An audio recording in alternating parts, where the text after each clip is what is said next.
What if everything you believed about human nature was built on a lie? Not a grand deception by others, but a quiet betrayal from within. This journey isn't about monsters lurking in the dark. It's about the monsters we carry inside ourselves, disguised as kindness, loyalty, empathy, and love. We'll peel back the comforting layers of morality, culture, and instinct to reveal the disturbing contradictions buried beneath. These aren't just philosophical puzzles. They're paradoxes that define how we live, love, fight, and fail. Each one exposes a truth too uncomfortable to sit with for long, yet too real to ignore. You're not here for comfort. You're here for clarity. So lean in, breathe slowly, and prepare to confront the darkest reflections of what it means to be human. This is human nature's most disturbing truths, and it begins now. We've all been taught that kindness is a virtue, one of the highest, noblest parts of human nature. We're told to be kind to others, to offer help where we can, to soften the world with warmth and generosity. But what if kindness, in its purest form, can be deadly? Not in the dramatic, cinematic way you might expect, but in subtle, creeping ways that ruin lives, stifle growth, and perpetuate suffering. This is the paradox of kindness that killed. The idea that kindness, when misplaced, unearned, or unchecked, becomes a quiet weapon. Not because the intention is malicious, but because the consequences often are. Imagine a parent who never disciplines their child, who protects them from every hardship, shields them from consequences, and indulges every whim. This parent might call it love. Outsiders might even call it kindness. But that child grows up emotionally unprepared, unable to cope with failure, frustration, or rejection. And when the world inevitably doesn't give them what they want, their collapse is devastating. What was kindness has become sabotage. Or take the employee who consistently underperforms at work. Their manager avoids hard conversations, afraid of hurting feelings. Instead of offering firm but fair feedback, they offer constant reassurance. You're doing great. Even when that's not true. They think they're being kind. But when layoffs come and that employee is blindsided, who really did them harm? The one who let them believe they were safe, or the one who could have helped them improve but chose silence over discomfort? This paradox emerges from a flaw in how we perceive kindness. We mistake comfort for care. True kindness, the kind that nurtures and empowers, isn't always soft. Sometimes it's sharp. It tells the truth, even when the truth hurts. It draws boundaries. It walks away when enabling behavior starts to take root. But the distorted version, what many call niceness, is cowardice in disguise. It's an attempt to be liked, to avoid conflict, to keep peace at all costs. And the cost is high. Consider the battered spouse who stays in a toxic marriage because they don't want to hurt their partner. Or the friend who says nothing when they see someone spiraling into addiction, afraid that speaking up would make them unpopular. These people think they're being kind, but kindness without courage becomes complicity. Evolutionary psychology suggests that our drive for kindness is deeply social. We are wired to cooperate, to maintain bonds, to ensure survival through mutual aid. But like any evolutionary trait, it can be hijacked by modern complexity. In tribal societies, kindness meant helping your neighbor build a shelter or sharing your food. Today, it can mean reposting platitudes, offering shallow praise, or protecting someone from the truth they desperately need to hear. We are especially vulnerable to this paradox when we see ourselves as good people. If we derive our identity from being kind, then moments that require confrontation threaten that identity. So we avoid the uncomfortable act of tough love, and in doing so, we allow harm to continue. Our self-image stays intact, but someone else suffers. Psychologist Paul Bloom, in his critique of empathy, notes that unexamined emotional responses often lead to worse outcomes. He argues that empathy can be biased, short-sighted, and self-serving. And in the same way, kindness, when disconnected from wisdom, can become reactive and damaging. What we feel in the moment isn't always what others truly need in the long run. This paradox doesn't mean we should abandon kindness. Quite the opposite. It challenges us to evolve it, to make it sharper, wiser, braver. To ask ourselves, is this kindness helping them grow, or just making me feel better about myself? Am I offering comfort, or avoiding courage? Is this kindness, or is it fear in disguise? In moments of true kindness, there's often risk. The risk of being misunderstood, the risk of losing someone's affection, the risk of making someone cry before they can heal. But that's the kind of kindness that saves lives, that empowers people to change, to face hard truths, to become better. So the next time you're tempted to be kind, pause. Ask yourself what kindness really looks like in that moment. Not the easy version, but the version that might cost you something. Because real kindness often does. The first step in facing human nature's most disturbing truths is realizing that even our brightest virtues cast dark shadows. And sometimes the deadliest wounds are inflicted with the softest hands. Empathy is often hailed as the cornerstone of morality. The ability to feel what others feel, to understand their pain, and to respond with compassion. We celebrate empathy in teachers, leaders, lovers, and even strangers. It's the antidote to cruelty, the bridge between isolated souls. But what if empathy isn't always the solution? What if, in some of its forms, empathy becomes part of the problem? This is the paradox of empathy's cruelty. The disturbing truth that feeling deeply for others can, paradoxically, lead to more harm than good. The first problem is selectivity. Empathy is not fair. It doesn't distribute itself evenly. We empathize more easily with people who look like us, sound like us, or share our values. A crying child on your street stirs something immediate, but a starving child halfway across the world, that's a statistic. The human brain evolved to empathize in small tribes, where it made sense to prioritize your own group. But in today's interconnected world, this bias becomes a moral liability. It allows us to overreact to personal stories while ignoring broader systemic suffering. For instance, when one victim's story goes viral, perhaps because they're young, photogenic, or relatable, suddenly the public's outrage ignites. Donations flood in, hashtags trend, but thousands of equally suffering people receive nothing simply because their pain isn't packaged in a way we can digest. That isn't justice, it's emotional favoritism. Empathy can also blind us. When we become so absorbed in someone else's suffering, we can lose the ability to think rationally. Psychologists call this empathetic distress, when feeling someone's pain becomes so overwhelming that we either shut down or make impulsive, sometimes harmful decisions just to alleviate it.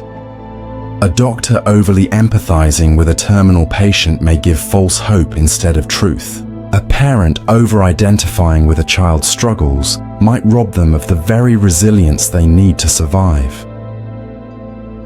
Paul Bloom, author of Against Empathy, argues that empathy often leads to worse moral outcomes. Why? Because it's narrow. It zooms in on the pain of one and ignores the suffering of many. It fuels emotional decision-making, not ethical reasoning.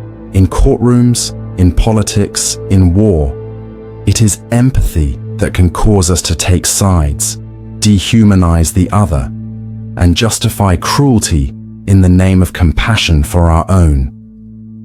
Consider the soldier who kills the enemy because he empathizes so fiercely with his wounded comrade. Consider the activist who harasses a perceived oppressor in the name of protecting victims. Consider the millions who looked the other way during atrocities, not because they were heartless, but because empathizing with one side made them unable to see the complexity, the humanity in the other. Then there's the danger of projection. We don't always empathize with others as they are. We empathize with them as we imagine them to be. We overlay our fears, desires, and emotions onto their experience. In doing so, we often get it wrong. We think we're being helpful. We think we're understanding. But really, we're creating a mirror, not a window. Empathy also has a dark twin: empathic control. Some people weaponize their ability to feel others' emotions to manipulate and dominate. Narcissists, abusers, even charismatic leaders, many are deeply empathic. They can sense what others need, fear, or crave. And then they use that knowledge to twist the knife.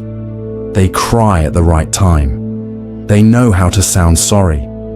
They don't lack empathy. They wield it like a scalpel. So what do we do with this paradox? Do we abandon empathy altogether? No, but we refine it. Instead of blind empathy, we aim for compassion with boundaries. Compassion says, I see your pain, but I won't drown in it. I'll act, not just feel. It's empathy matured by wisdom. It's love that doesn't lose itself in another's suffering. It considers not just what feels good, but what does good. Empathy can still be beautiful. It can connect, heal, inspire. But it must be guided, not by emotion alone, but by principle, by justice, by truth. Because without that, it becomes a wildfire, unpredictable, consuming, and cruel in its unintended consequences. So the next time you feel someone else's pain flooding into your chest, pause. Ask, what is the wisest response, not just the warmest? Am I helping or just reacting? Is my empathy expanding the circle of care or shrinking it around one person at the cost of many? In the end, empathy is not inherently good. It's just a tool, and like any tool, its morality depends on how and why we use it. Love, the ultimate force of connection. It's what drives parents to sacrifice everything for their children, what makes poets bleed onto paper, what fills the world with music, myth, and memory. From childhood fairy tales to deathbed regrets, love defines us. We see it as the antidote to loneliness, the cure to despair, the glue of community and civilization. And yet, love can also be the most isolating force we ever encounter. This is the paradox of love that isolates, the realization that the very thing meant to bring us closer can end up trapping us in loneliness, obsession, or delusion, not because love is broken, but because our understanding of it often is. The first form of this isolation comes from idealization. When we fall in love, We rarely fall for a person in full. We fall for a vision, a possibility, a curated slice of someone's identity. We see what we want to see. We fill in the blanks with hope. And the deeper we fall, the more isolated we become. Not from the world, but from the reality of who that person actually is. You may think you're connecting deeply, but in truth, you're drifting further into a private fantasy, a world built for two, but maintained by one. Eventually, that illusion begins to crack. You realize you never really knew them. Worse, you realize they never really knew you either. What was once intimacy has become alienation. Love also isolates through dependency. Healthy attachment can become emotional captivity. You begin to outsource your happiness, your self-worth, your identity. You no longer know how to be alone. You no longer trust your own decisions. The person you love becomes your mirror, and you begin to disappear. This happens not just in romantic love, but in families. The overprotective parent who loves too much may cripple their child's ability to stand alone. The partner who can't live without you may slowly teach you that you don't deserve space, or boundaries, or solitude. And so love, instead of liberating, begins to suffocate. Then there's possessiveness, the illusion that love grants ownership. Jealousy is often praised as a sign of deep feeling, but it's really a warning bell. It says, "This person is mine," rather than "this person is free." We begin to see the loved one as an extension of ourself, and any sign of autonomy, any hidden part of them, becomes a threat. In the name of love, we invade privacy, silence dreams, kill friendships. In the name of closeness, we erase distance until neither person can breathe. And here lies another paradox. True connection requires separation. For two people to love each other honestly, they must remain two people. Each must have space to think, grow, change, even to leave. But most of us aren't taught to love like that. We're taught to merge, to surrender, to lose ourselves in the other.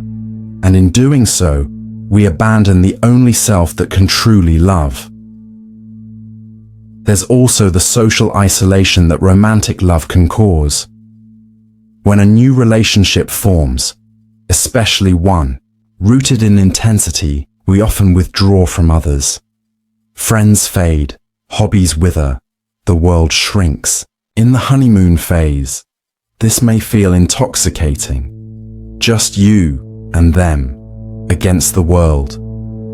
But over time, this tunnel narrows. And if the relationship turns toxic, you may find yourself utterly alone, with no one left to call. All because you once believed love was all you needed. Worse still is unrequited love, one of the deepest emotional prisons. You give and give, but it isn't returned. You imagine a future that will never come. You believe they'll change, or notice, or love you back if you just wait long enough. But all you're really doing is anchoring yourself to pain. And the cruelest part? You feel more isolated when you're near them than you ever would alone. Yet, we cling to love because we've been taught that without it, we're incomplete. That to be alone is to be unlovable. But solitude is not loneliness, and not all love is healing. This paradox forces us to ask, is the love I feel expanding my world or shrinking it? Am I connecting with a person or with my idea of who they should be? Am I growing or dissolving? Love can still be beautiful. It can still connect, transform, redeem, but only when it comes from wholeness, not from hunger, from clarity, not fantasy. And when love is real, it never demands you vanish to feel close. It sees you fully and still chooses you. So before you fall into love, ask, will this love hold me or erase me? Will it make me more myself or just less alone? Only the former is worth surviving for. Freedom is humanity's most prized possession.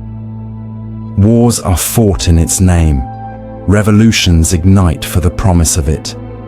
Philosophers and poets exalt it as the highest ideal.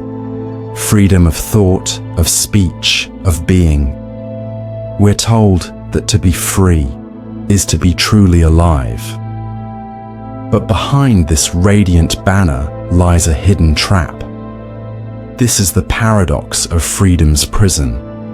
The unsettling truth that absolute freedom can feel like suffocation, not liberation. That the very thing we believe will save us can sometimes destroy us, slowly, subtly, and from the inside out. The roots of this paradox begin with choice. In modern life, we are overwhelmed with it. What to eat, who to love, where to live, what career to chase, what identity to craft. Every decision appears to be a path toward fulfillment, but every choice we make is also a door closed. Every freedom exercised is a freedom relinquished. This abundance of choice breeds paralysis. Psychologists call it the paradox of choice. The more options we have, the harder it becomes to decide, and the less satisfied we feel afterward. We live in a world where you can be anything, but that means you must choose what to be. And if your choice leads to disappointment, you have no one to blame but yourself. That weight of self-authorship, of infinite paths, can be crushing. So instead of embracing freedom, many retreat from it. They let others decide. They follow trends. They submit to ideology, religion, or routine, not always out of faith, but out of exhaustion. It's easier to be told who to be than to create it from nothing. In this way, freedom becomes a kind of burden, one we secretly long to escape. Then there's existential freedom, the kind Sartre described. If you are truly free, then nothing is predetermined. No purpose is given, no meaning handed down. You must invent your own meaning, your own values, in a universe that offers no guide. That's not exhilarating, it's terrifying. Because it means that everything you are is built on decisions you made, consciously or not.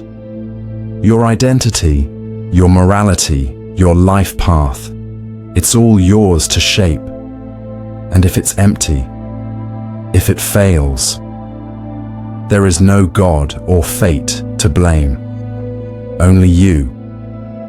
This responsibility creates a unique form of isolation. If I am the author of my life, then no one else can write it for me. But it also means no one else can truly understand it either. My freedom distances me. It makes me unknowable.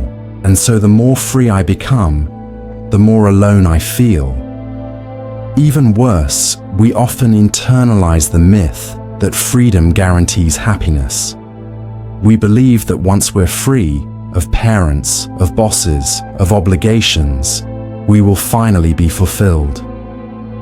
But freedom without direction becomes chaos. Imagine floating in the ocean with no shore in sight. You're not chained, but you're lost. We see this in people who achieve sudden success, the artist who makes it big only to spiral into addiction, the retiree with decades of free time but no purpose, the teenager who finally leaves home and finds the silence unbearable, freedom reveals what structure once hid, that we often have no idea who we are or what we want. This is why many people cling to systems of control. They stay in toxic relationships, rigid belief systems, or mindless jobs, not because they like them, but because structure gives comfort. A cage with a clear routine can feel safer than an open field with no map. In this sense, freedom can become its own prison. The fear of being responsible for everything, with no one to catch you if you fall. There's also a cultural pressure to perform freedom. Social media tells us to live our best lives, to be constantly optimizing, hustling, reinventing. You must be free, but you must also be interesting. You must travel, create, love perfectly, glow constantly. And if you're not, you're doing freedom wrong. You're wasting it. Even our liberation is now commodified. Another arena for comparison. Another reason to feel inadequate.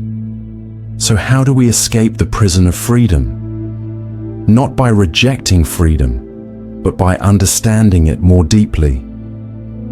True freedom is not the absence of limits.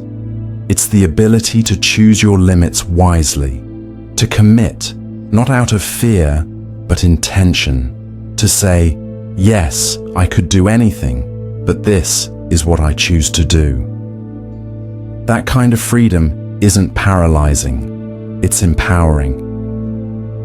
Freedom only becomes real when paired with meaning. Without meaning, freedom is just drift. With meaning, it becomes direction. So the next time you envy someone's freedom, ask yourself, are they free or are they lost? Are they escaping something or building something? Is their freedom leading to wholeness or to fragmentation? Because sometimes the freest people are the loneliest, and sometimes the ones who seem most confined are the ones who have finally found peace. Memory is supposed to be our anchor to reality. It defines our identity, our relationships, our sense of continuity across time. What we remember shapes what we believe about ourselves, what we fear, what we love, and what we regret. Without memory, we would be untethered, ghosts floating through time, unable to understand who we are. But what if memory isn't the anchor we think it is? What if it's more like a storyteller, biased, emotional, and dangerously convincing? This is the paradox of memory that lies, the disturbing truth that the very thing we trust to ground us in truth is riddled with distortion, manipulation, and fiction. Most people believe that memory works like a video camera, that it captures experiences and plays them back exactly as they happened.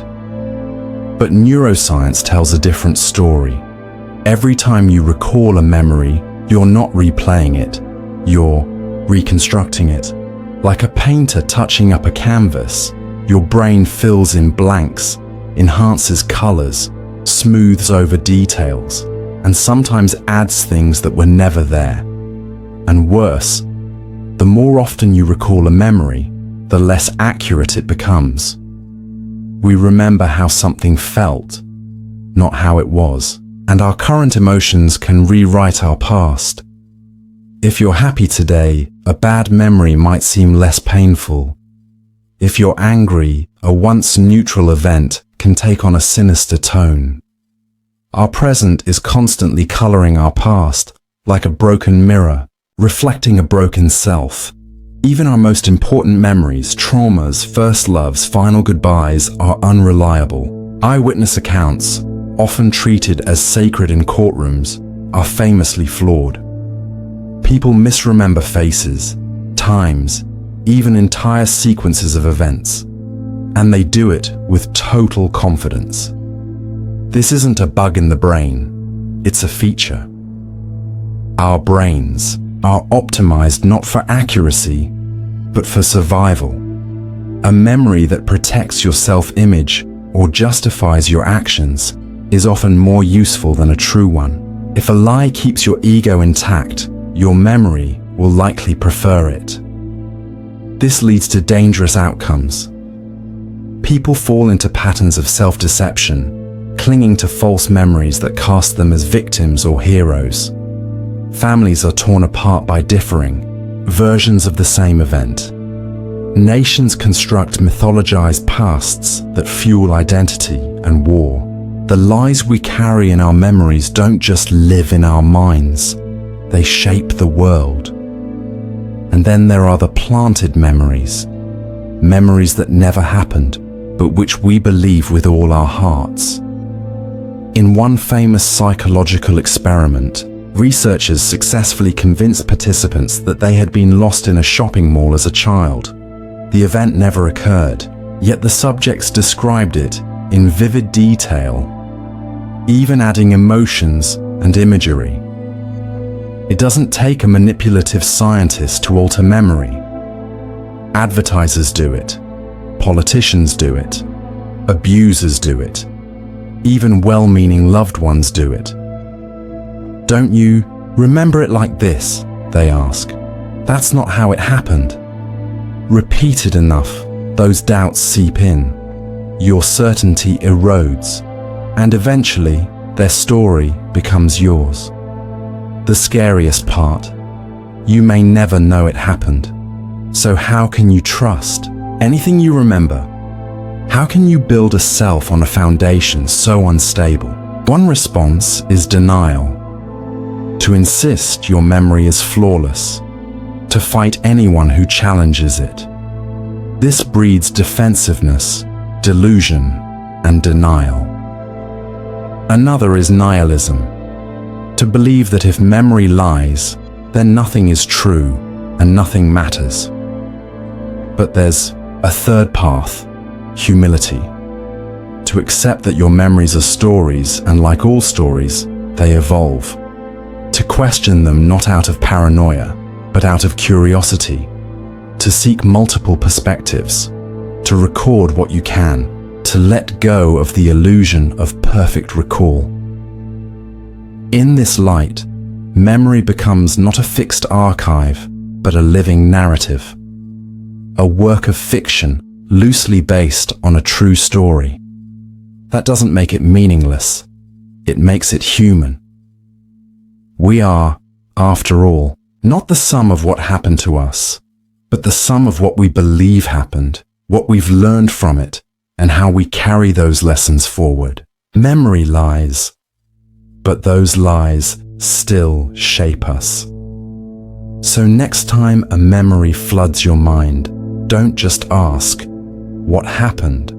Ask, why do I remember it this way? What does this version protect or avoid or reinforce? In the gaps between truth and memory, between fact and feeling, you might find a deeper understanding, not of the past, but of the self. Because maybe it's not about remembering perfectly. Maybe it's about remembering honestly, even when that means admitting how much you've forgotten. Desire is the engine of human progress. It drives invention, romance, exploration, and even survival itself. We desire warmth, safety, food, love, meaning. Without desire, we'd stagnate, frozen in passivity, unable to act. The flame of wanting is what keeps us moving forward, but not all motion is progress, and not all hunger leads to nourishment.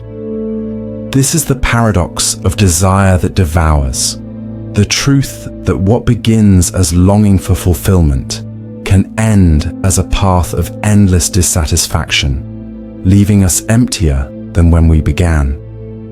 Desire promises us wholeness. It whispers, once you have this, you'll be complete. This job, that partner, this body, that recognition. We chase these things not because we think they'll satisfy us forever, but because we believe they'll fix us, they'll silence the ache. But the moment we attain what we wanted, something strange happens. the joy is short-lived, the satisfaction thin. The desire doesn't vanish, it just shifts. Like a mirage retreating as we approach, our satisfaction keeps moving farther out of reach. Why? Because desire doesn't want to be fulfilled, it wants to continue. This phenomenon is well known in psychology and marketing. It's called the hedonic treadmill. We adapt quickly to pleasure. A new phone, a new car, even a new lover eventually becomes the new normal. What once thrilled us fades into background noise. And so, to feel the same spark again, we need more. Something bigger, shinier, riskier, and the cycle continues. This pattern isn't accidental. It's evolutionary. Our ancestors, who were never satisfied, who always wanted more food, better shelter, greater security, were more likely to survive. Dissatisfaction drove them to improve their chances. But in the modern world, this wiring leaves us trapped in a loop of pursuit without peace. Desire can also mutate. It often begins pure, the desire to connect, to be seen, to create. But in a society that monetizes attention and exploits insecurity, those desires become distorted. Wanting to express becomes wanting to be liked. Wanting to grow becomes needing to win. The original yearning is hijacked, turned into consumption, addiction, or obsession. Think of social media. A tool meant to connect people becomes a stage for performance. We desire affirmation, so we post, we scroll, we compare. But instead of feeling connected, we feel invisible unless we're constantly validated. We become hooked not on connection, but on its simulation. Desire also devours when it becomes envy. Instead of simply wanting something, we begin to believe we deserve it more than someone else. Their success becomes our failure, their happiness a threat. Desire in this form doesn't just consume our energy, it corrodes our relationships, our empathy, our capacity to celebrate others. And then there's self-destructive desire, when we crave things that harm us, the toxic relationship we keep returning to, the substance we can't quit, the lifestyle that drains us but feels too good to leave. These desires often masquerade as comfort, as escape, but what they're really feeding is our deepest fear, that without them, we'd be nothing, that without craving, we'd vanish. In Buddhism, this cycle of craving and dissatisfaction is called tanha, the root of suffering. The teaching isn't that desire is evil, it's that attachment to desire, the belief that fulfillment lies outside of us, is what causes our pain. We don't suffer because we want, we suffer because we need to have. But that doesn't mean we must become detached monks to find peace. The solution isn't to kill desire, it's to understand it, to question it, to ask, why do I want this? What am I hoping it will fix? Is this desire pulling me towards something meaningful, or just away from discomfort? Desire can be a compass, but it can also be a trap. It can inspire you to grow, or it can hollow you out in the endless search for enough. The difference lies in whether the desire is born from abundance or from a belief in your own lack. So the next time you feel that sharp pull, that aching need, pause. Look closer. Ask, is this desire feeding me or feeding on me? Because when desire becomes insatiable, you don't just lose the object you crave. You lose your peace. You lose your presence. And sometimes you lose yourself. Trust is the invisible thread that holds human society together. Without it, no relationship can survive. No community can function. No nation can stand. We trust our partners to stay faithful, our friends to keep secrets, our doctors to heal, our systems to protect. In a world of uncertainty, trust is what allows us to breathe. But what happens when trust isn't earned, but given blindly? What happens when trust becomes a shortcut, a shield, a sedative? This is the paradox of trust that corrupts. The haunting truth that trust, when misplaced or excessive, doesn't just leave us vulnerable. It can erode truth, empower abuse, and destroy what it was meant to protect. The most dangerous kind of trust is the kind we never think to question, the kind built into titles and uniforms, into family roles and romantic scripts. We trust parents because they're supposed to love us. We trust teachers because they're supposed to guide us. We trust leaders because they're supposed to protect us. But supposed to is not the same as do. History is filled with betrayals born from misplaced trust. Cult leaders who began as spiritual guides.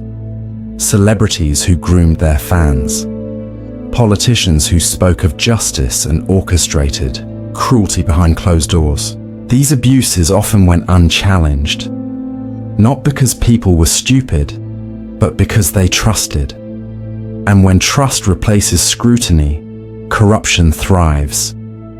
In personal relationships, trust is often used as emotional currency. If you loved me, you'd trust me. It sounds noble, but it can become a weapon. Trust becomes a test, not of truth, but of loyalty. And suddenly, doubt is rebranded as betrayal.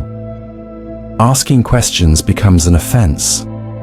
And the person who dares to say something doesn't feel right is painted as paranoid, insecure, or broken. This is how trust gets weaponized. Not as a sign of closeness, but as a silencer of instinct. In such environments, people begin to mistrust themselves. They override their gut, suppress their doubts, all to preserve an illusion of harmony. But underneath that harmony, manipulation takes root. Gaslighting thrives. And over time, the very people who need protection the most become complicit in their own harm, all in the name of trust. Even in systems and institutions, trust can be corrosive. We trust the justice system to be fair, but what happens when it isn't? What happens when trust leads to complacency? When we stop paying attention, stop asking questions, stop holding power accountable? This is how corruption breeds, not always in the shadows, but in plain sight, cloaked in trust. The more we believe someone must be good, the more invisible their harm becomes. And yet, we need trust. We can't function without it. So how do we reconcile this paradox? The answer is not to abandon trust, but to anchor it in discernment. Healthy trust is earned, not assumed. It grows slowly, through patterns of behavior, through accountability, through honesty that stands even under pressure. And healthy trust always makes space for doubt. It doesn't punish questions, it invites them. If someone demands your trust while punishing your curiosity, they don't want your trust. They want your silence. Real trust says, I am here, and I will prove it again and again. Real trust doesn't fear being examined, and this also means turning the lens inward. Ask yourself, why do I trust this person, this idea, this system? Is it based on evidence or on need? Do I trust because it feels safe, or because I'm afraid to be alone, or wrong, or without a tribe? Sometimes we trust not because someone has earned it, but because we need to believe. Because admitting the truth would unravel everything we built around that trust. But no matter how beautiful the house is, if it's built on denial, it will fall. Trust can heal. It can restore. It can carry you through the darkest nights, but only when it's paired with awareness. Without that, it becomes something else entirely. So the next time you hear the word trust, pause. Not to reject it, but to respect it. To remember how powerful it is and how easily it can be used against you. Because when trust goes unexamined, it stops being a virtue and starts becoming a vulnerability. Sacrifice is often seen as the highest form of love or loyalty. We admire those who give up their comfort, safety, dreams, even their lives for others. Parents sacrifice for children, soldiers for nations, lovers for each other.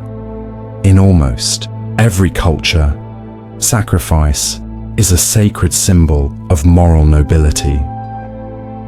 But not all sacrifice is pure.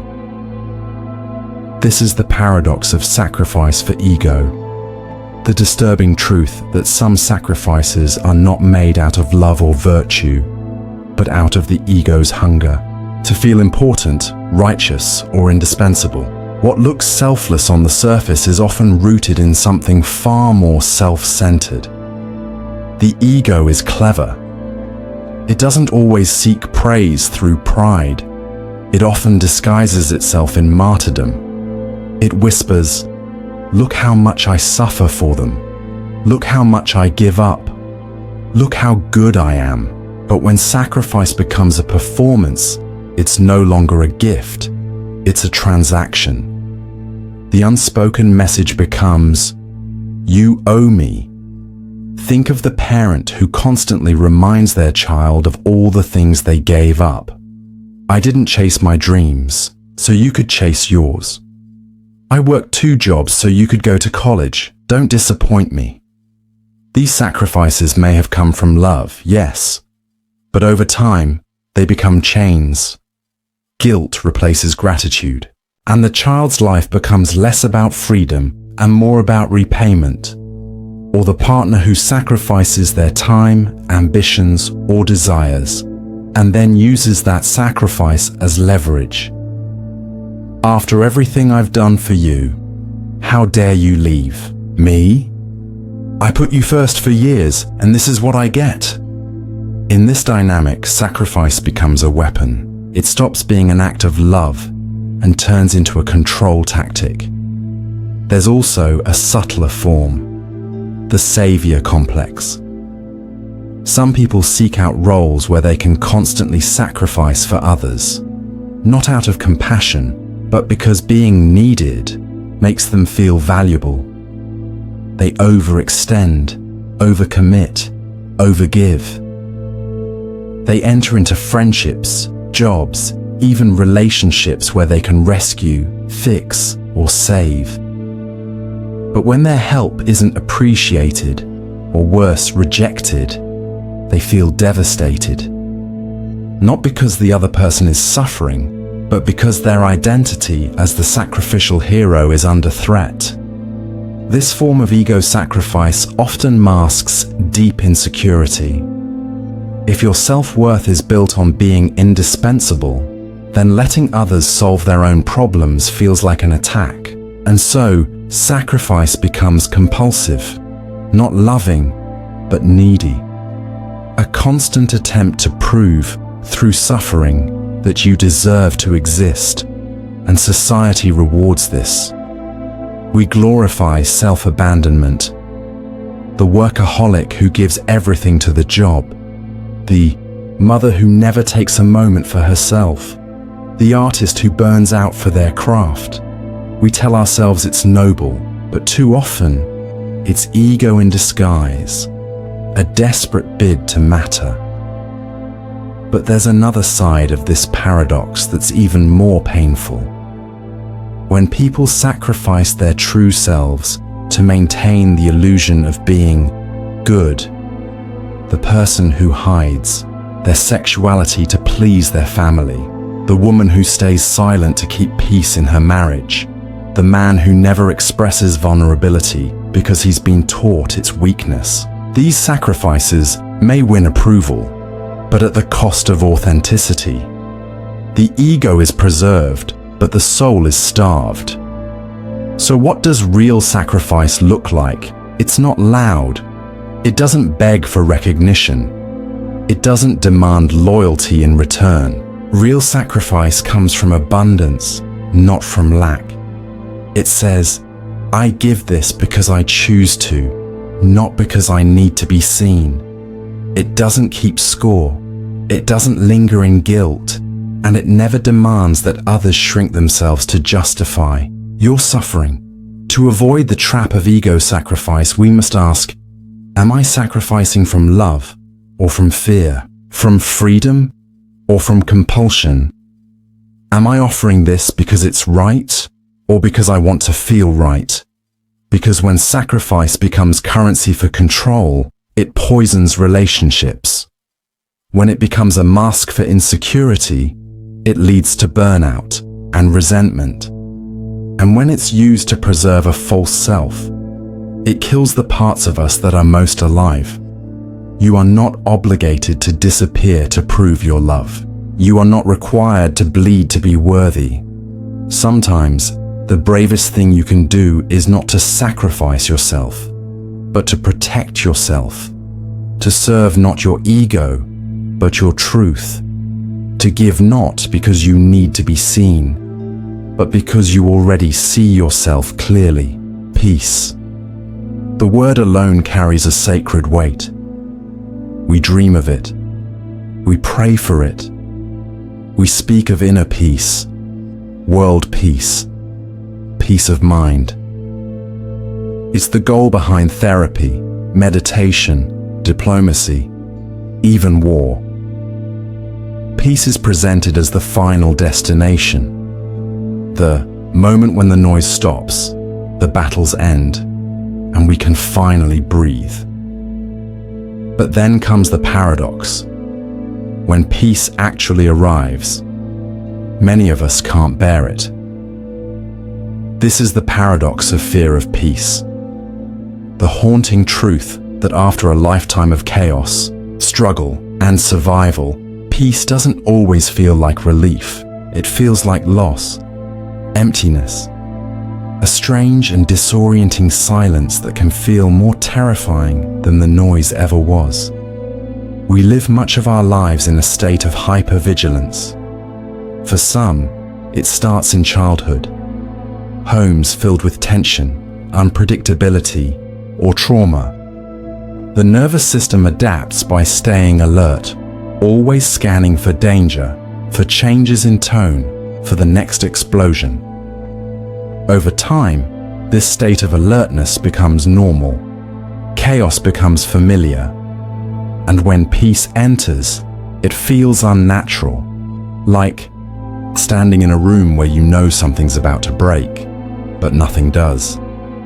So we start to sabotage it, not consciously, of course. But we pick fights, we overthink, we spiral into old habits, we stir drama where there was none. Because discomfort is more comfortable than calm, and anxiety feels more honest than joy.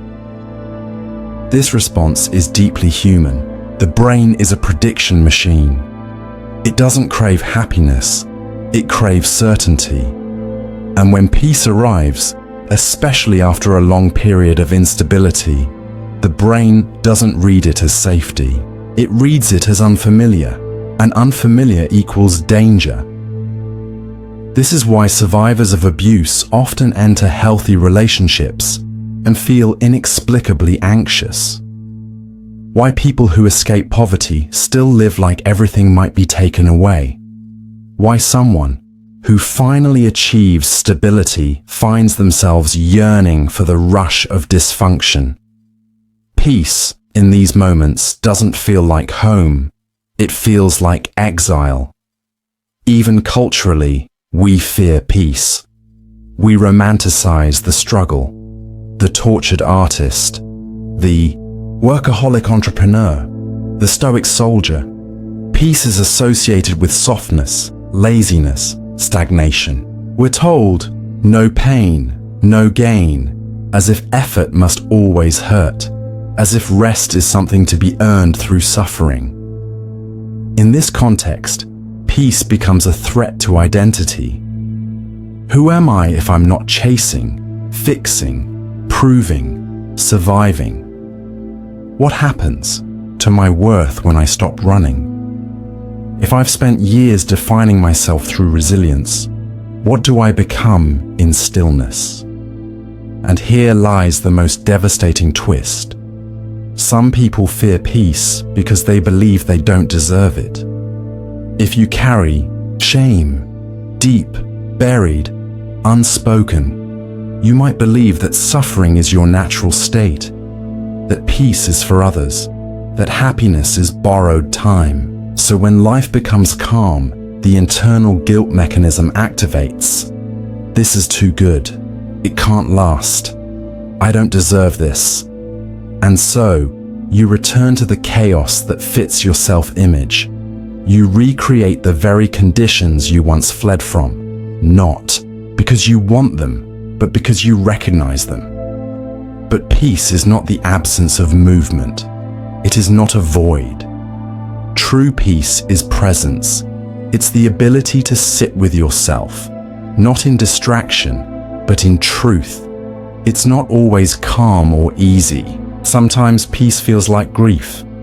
Sometimes it feels like vulnerability, because when the noise fades, you finally hear what's been hiding underneath. That's why peace requires courage. It asks you to release the familiar pain you've used as armor, to sit in stillness without reaching for chaos, to believe that you are allowed, without conditions, without penance, to feel okay. So the next time you feel peace and immediately want to run, ask yourself, what part of me is afraid to relax? What would it mean to stop surviving and start living? Who am I without my fight? Peace isn't passive. It's active surrender, not giving up, but letting go. Of the story that says you must struggle to be worthy, of the belief that happiness is suspicious, of the fear that silence means danger. You deserve peace, not because you earned it, but because you exist. And learning to rest in that truth is one of the most radical acts you can commit. Peace. The word alone carries a sacred weight. We dream of it. We pray for it. We speak of inner peace, world peace, peace of mind. It's the goal behind therapy, meditation, diplomacy, even war.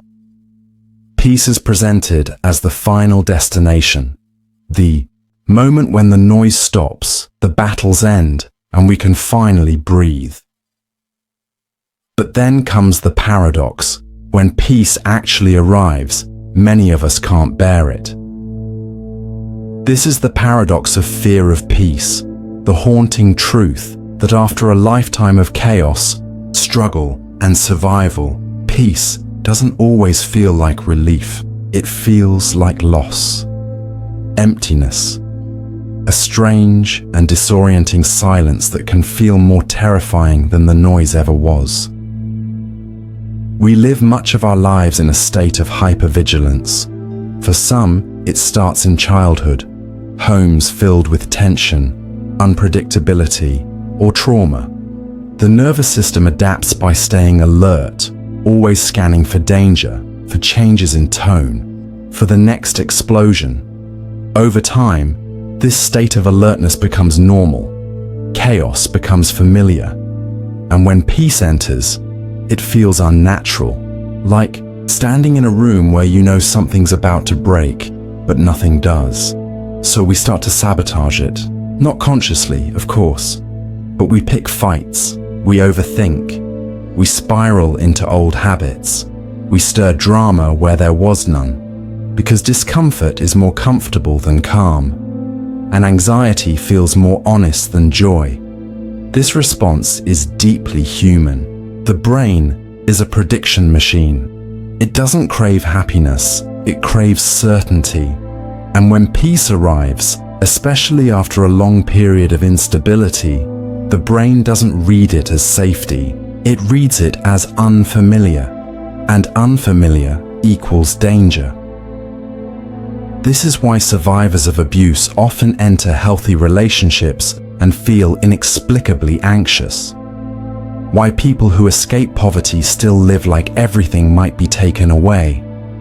Why someone who finally achieves stability finds themselves yearning for the rush of dysfunction. Peace, in these moments, doesn't feel like home. It feels like exile. Even culturally, we fear peace. We romanticize the struggle, the tortured artist, the workaholic entrepreneur, the stoic soldier. Peace is associated with softness, laziness, stagnation. We're told, no pain, no gain, as if effort must always hurt, as if rest is something to be earned through suffering. In this context, peace becomes a threat to identity. Who am I if I'm not chasing, fixing, proving, surviving? What happens to my worth when I stop running? If I've spent years defining myself through resilience, what do I become in stillness? And here lies the most devastating twist. Some people fear peace because they believe they don't deserve it. If you carry shame, deep, buried, unspoken, you might believe that suffering is your natural state, that peace is for others, that happiness is borrowed time. So, when life becomes calm, the internal guilt mechanism activates. This is too good. It can't last. I don't deserve this. And so, you return to the chaos that fits your self-image. You recreate the very conditions you once fled from, not because you want them, but because you recognize them. But peace is not the absence of movement. It is not a void. True peace is presence. It's the ability to sit with yourself, not in distraction, but in truth. It's not always calm or easy. Sometimes peace feels like grief. Sometimes it feels like vulnerability, because when the noise fades, you finally hear what's been hiding underneath. That's why peace requires courage. It asks you to release the familiar pain you've used as armor, to sit in stillness without reaching for chaos, to believe that you are allowed, without conditions, without penance, to feel okay. So the next time you feel peace and immediately want to run, ask yourself, what part of me is afraid to relax? What would it mean to stop surviving and start living? Who am I without my fight? Peace isn't passive. It's active surrender, not giving up, but letting go. Of the story that says you must struggle to be worthy, of the belief that happiness is suspicious, of the fear that silence means danger. You deserve peace, not because you earned it, but because you exist. And learning to rest in that truth is one of the most radical acts you can commit. Truth is supposed to be the antidote to deception, the light that exposes lies, the clarity that dispels confusion. We're taught to seek it, defend it, live by it. Speak your truth. The truth will set you free. These phrases echo across cultures as if truth is an unquestionable good. But what happens when truth is used as a weapon? What happens when facts become tools of control? This is the paradox of truth that manipulates, the unnerving realization that truth itself, raw, unfiltered, factual truth, can be wielded in deeply manipulative ways. That honesty isn't always the opposite of deceit, but can serve it just as effectively. At its core, manipulation is not always built on lies. It's often built on selective truth. The manipulator doesn't need to invent falsehoods. They simply highlight the parts of the truth that serve their purpose and omit the rest. What's shown is technically real, but it's incomplete. And in that incompleteness, a new kind of lie is born. One with a foundation of truth so solid, it becomes nearly impossible to challenge. This is how emotional manipulation often works. A partner might say, "I never yelled at you," and they may be correct. But they fail to mention the silent treatment, the passive aggression, the dismissive tone. They cling to the truth they can prove while hiding behind the emotional abuse they cannot easily quantify. Truth, in this sense, becomes a shield. It protects the manipulator, not the victim. We also see this in media and politics. Statistics are cherry-picked. Out-of-context quotes are blasted across headlines. Footage is cropped to fit a narrative. What's being shown isn't fake, but it's curated. Precision-edited truth is the most effective propaganda because it's harder to refute. You sound paranoid if you say, "That's not the whole story." And yet, that's exactly what's missing. The whole story. Even in our personal lives, we use truth to manipulate. Ever confessed a painful truth not to take accountability, but to control how someone saw you? "I cheated on you, but at least I told you. That means I care." Or, "I'm just being honest," right before delivering a comment designed to hurt. Honesty without empathy isn't virtue, it's cruelty. There's a psychological phenomenon called truth bias, our tendency to believe people when they tell the truth, even when their intentions are harmful. We are conditioned to associate truth with goodness, with reliability, but truth, like any tool, depends on who is using it and why. Consider the courtroom. A skilled lawyer doesn't just present facts. They arrange them, frame them, deliver them with intention. The goal is not truth. It's persuasion. The truth is bent, not broken. And in the process, justice is sometimes lost. Truth can also be used to maintain power. In relationships, brutal honesty is often praised, but it can become a form of dominance. Constantly pointing out someone's flaws under the guise of being real can wear them down, make them doubt themselves, control their behavior. The abuser doesn't have to lie. They just have to weaponize reality.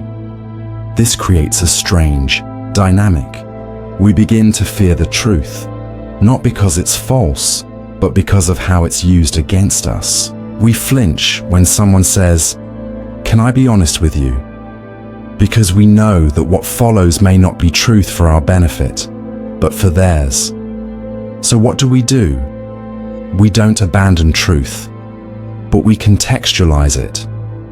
We ask, why is this truth being shared? Who benefits? What's being left out? Truth should enlighten, not manipulate. It should be shared not just with accuracy, but with care. We also need to reclaim the idea that truth without compassion is incomplete. A doctor can tell a patient they're dying, but how they say it, when they say it, and why they say it can either devastate or empower. A friend can be honest about your flaws, but if their honesty is laced with superiority, it's not support, it's control. Real truth-telling requires responsibility. It means being honest, yes, but also being accountable for the impact of that honesty. It means telling the whole truth, not just the convenient part. It means knowing when to speak and when silence may serve better. So the next time you hear a truth that feels sharp, ask, is this truth being used to inform or to influence, to liberate or to dominate? Because in the wrong hands, even truth becomes a lie. Violence is, by most accounts, the opposite of virtue. It's destruction, pain, domination, an ugly failure of empathy and reason. We condemn it in classrooms, in courtrooms, in relationships. We teach our children that violence is wrong, that civilized people solve their problems with words, not fists, and yet, all of human history suggests otherwise. This is the paradox of virtue of violence, the unsettling truth that violence in certain contexts is not only tolerated, but celebrated. That beneath our polished codes of morality, violence often masquerades as justice, courage, even love. Let's start with the obvious. Nations are built on violence. Every flag that waves is planted in soil stained with war. Revolutions are romanticized, despite the blood they shed. Soldiers are heroes, not because they avoid violence, but because they wield it in the name of peace. Our monuments honor not just thinkers, but fighters. And every constitution, every border, every law ultimately rests on the threat of force. Violence becomes virtuous when it is sanctioned, when it aligns with a collective narrative. Kill someone in a back alley, you're a criminal. Kill someone on a battlefield, you're a patriot. The act is the same. The context transforms it into something noble. This selective morality seeps into personal life too. A parent who spanks their child out of love. A partner who throws objects during a fight and calls it passion. A man who hits another in defense of a woman's honor. These moments are often rationalized, even praised, as signs of protectiveness, strength, or emotional depth. Violence, when coated in purpose, becomes palatable. Even in entertainment, we hunger for it. Our most iconic heroes, Batman, John Wick, even ancient gods, are defined by their capacity for righteous violence. We cheer when they kill the bad guy, feel satisfaction when vengeance is served. The violence isn't the problem. We tell ourselves the motive justifies it, but that's the danger. When violence is tied to virtue, it gains immunity from critique. It becomes easy to ignore the long-term psychological damage it causes, the cycles it perpetuates, the trauma it leaves behind, because we've framed it not as a failure, but as a necessary act of morality, and the consequences go deeper.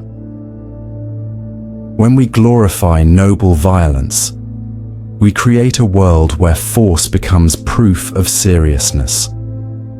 The louder the voice, the more valid the opinion. The harder the pushback, the more justified the stance. Peaceful protesters are ignored until windows shatter. Victims aren't believed until they scream. In this way, violence becomes the only language we're trained to listen to. There's also the inner violence, the aggression we direct inward, the way we push ourselves beyond exhaustion and call it discipline, the way we silence our emotions and call it resilience. We starve ourselves, punish ourselves, suppress ourselves in the name of virtue, and we're applauded for it. But that's still violence, just internalized. So what do we do with this paradox? We don't deny the existence of necessary force. Sometimes violence is a last resort. Sometimes it does stop greater harm, but we must be honest about its cost and wary of its moral camouflage. We must ask ourselves, is this act of violence serving truth or preserving power? Is it protecting life or punishing difference? Is it done out of necessity or out of inherited mythology about what it means to be strong, just, or brave? Because too often, the violence we excuse as noble is simply old pain wearing a new uniform. True virtue is not the absence of anger, it's the mastery of it.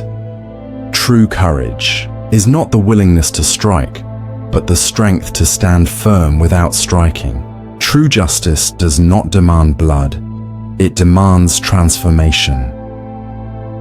We live in a world where violence is embedded into our systems, our stories, our psyches. Untangling it means looking not just at our actions, but at the beliefs that shape them. The belief that to be good, we must sometimes do bad. The belief that harm is a price worth paying for order, control, or pride. It's time to re-examine the myth of righteous violence, to see it not as an answer, but as a question. What kind of world are we building if violence is still our proof of virtue? Innocence is one of the most cherished human ideals. We associate it with purity, honesty, and vulnerability. A child's laughter, wide eyes, or unfiltered curiosity, these moments are almost sacred. Innocence is supposed to be untouched by corruption, untainted by strategy or malice. It's the moral blank slate from which goodness can flourish. But the truth is more complex and more unsettling. This is the paradox of innocence. That schemes, the idea that innocence isn't always as pure as it appears, and that the appearance of innocence can itself become a tool of manipulation, protection, and even power. Let's begin with children. Yes, they're emotionally raw and cognitively undeveloped, but anyone who has spent real time around kids knows they can be shockingly strategic. They test boundaries. They learn how to cry at the right moment, how to blame others, how to avoid consequences with a tilt of the head or a tremble of the lip. This isn't evil, it's survival. Children quickly grasp that innocence has leverage. It softens punishment, invites sympathy, disarms authority. In other words, innocence isn't the absence of cunning. It's often the mask that allows it to operate without suspicion. As we grow, this dynamic becomes more complex. Adults are not innocent in the same way children are, but we still perform innocence in our own ways. The helpless co-worker who plays dumb to avoid responsibility. The charming manipulator who acts clueless when called out. The public figure who claims to be naive about their own actions while orchestrating harm behind closed doors. These are not accidents. These are tactics. Innocence becomes a persona, a carefully crafted image that says, "I couldn't have done anything wrong. Look how harmless I am." And the world, desperate to believe in purity, often accepts this performance without question. This is particularly dangerous in the realm of power. Think of how often the most manipulative individuals frame themselves as misunderstood, naive, or just trying to help. Think of how many predators, abusers, or exploiters hide behind wide smiles, soft words, and carefully curated appearances. They weaponize our instinct to protect the innocent, and in doing so, escape accountability. Even society as a whole isn't immune. Nations paint themselves as peace-loving while engaging in covert wars. Institutions claim moral neutrality while enabling systemic harm. Corporations present a friendly, socially conscious front while exploiting labor behind the scenes. The performance of innocence is everywhere, and it's rarely accidental. But the paradox doesn't end there. Sometimes the belief in our own innocence blinds us to the harm we cause. We say, "I didn't mean to hurt anyone," as if intention erases impact. We assume that because we feel kind, we are kind. But innocence isn't just about what we intend. It's also about what we ignore. Think of the passive bystander who doesn't speak up against injustice because they don't want to get involved. Think of the person who benefits from privilege but claims, "I didn't ask for this." Think of those who excuse harmful behavior with, "That's just how I was raised." These aren't acts of malice, but they're also not morally neutral. They are actions and inactions made possible by the comfort of perceived innocence. And in many cases, that comfort is a lie.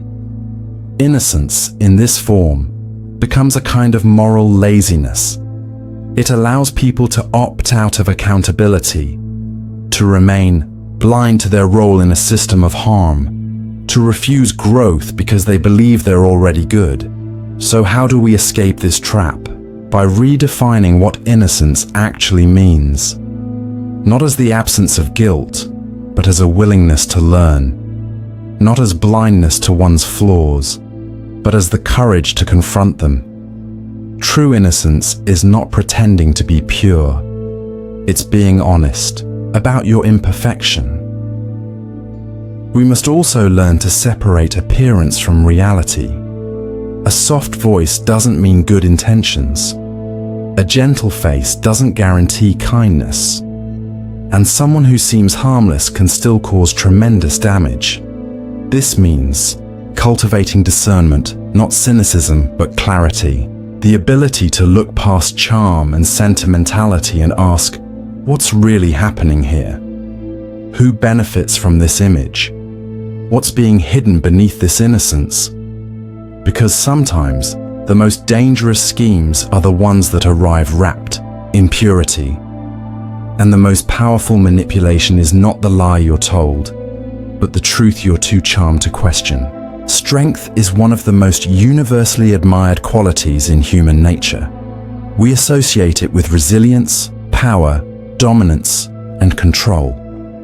The strong are the ones who lead, who survive, who fight back.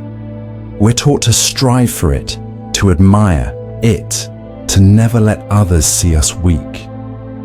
In every culture and every era, strength has been framed as the refusal to bend. And yet, some of the strongest people you will ever meet don't stand tall. They kneel.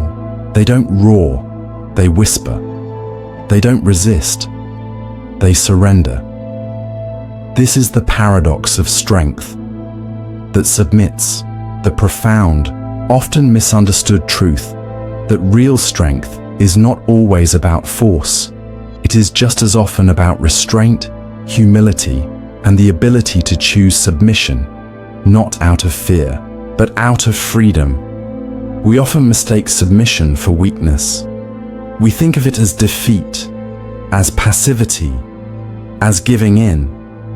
But there is a vast difference between forced submission and chosen submission. One is rooted in fear, the other is born of clarity. Consider the individual who walks away from a fight, not because they're afraid to defend themselves, but because they know that violence will only escalate pain. Consider the person who forgives, not because they forgot the harm done to them, but because they no longer want to be controlled by the weight of resentment. These acts look passive on the surface, but they require incredible strength of will, discipline, and self-awareness. It is far easier to react than to reflect, to strike than to step back, to dominate than to collaborate. Real strength often lies in what you don't do, what you choose not to act upon. In relationships, this paradox plays out in subtle, life-altering ways. The strongest partners are often the ones willing to be vulnerable, to admit when they're wrong, to listen instead of speak, to let go of pride even when their ego demands they hold on to it. This kind of submission is not self-erasure, it's trust. It says, I don't need to win every argument. I don't need to prove myself at every turn. I am secure enough to step aside. And yet, this form of strength is often invisible, because we are conditioned to equate strength with dominance. Especially in cultures steeped in patriarchy or authoritarian values, submission is seen as inherently feminine, inherently lesser. But in truth, submission requires you to wrestle with your own need for control and win that internal battle. Think of spiritual traditions across the world. Monks, ascetics, mystics. These are people who have given up the chase for power, wealth, even identity. They submit to silence, to stillness, to service. Not because they're too weak to chase life, but because they've seen through the chase itself. They have nothing to prove, and that is strength in its purest form. But this paradox becomes darker when misunderstood or exploited, because we live in a world where people are told that submission is their duty, that strength is not in choosing to submit, but in enduring submission you never asked for. In abusive relationships, in toxic families, in oppressive systems, people are often praised for their strength in staying quiet, compliant, unseen. But this is not the strength of submission. It's the survival of silence, and it eats away at the soul. To reclaim this paradox, we must distinguish between submission that is coerced and submission that is chosen. The former is violence, the latter is wisdom. True strength means knowing when to yield, why you're yielding, and what you gain by doing so. It means you don't need to assert dominance to feel powerful. You don't need to prove your worth through resistance. Sometimes stepping back is the most defiant act of all. But that choice must be yours.